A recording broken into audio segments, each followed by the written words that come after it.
mobile रे छोरा नहीं छै हमरा मोबाइल रे छोरा किन के तू देना मोबाइल रे तब बात करबो छोरा किन के तू देना मोबाइल रे छोरा किन के तू देना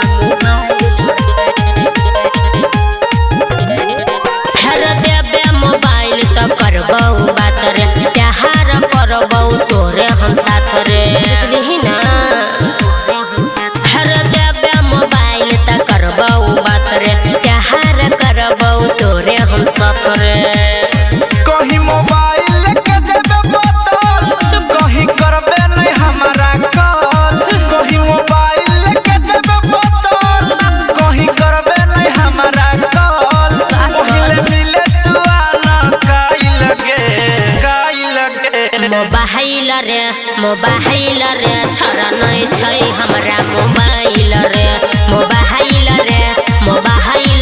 छोरा किन के तू देना मोबाइल रे देना रे छोरा किन के तू देना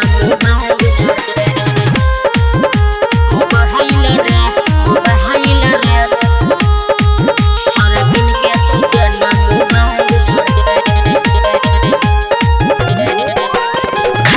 पूरा उठावे तोरा परत कहबो कहानी गाड़ी रे बढ़त खर्चा उठावे सकबी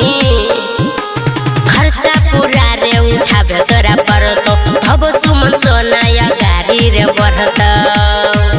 जे कहबे से हम करबौ हम तोरे पछौरिया मरबौ जे कहबे से हम करबौ हम तोरे पछौरी के मरबौ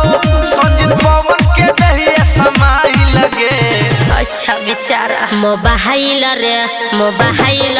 छोरा नहीं छै हमरा मोबाइल रे छोरा किन के तू देना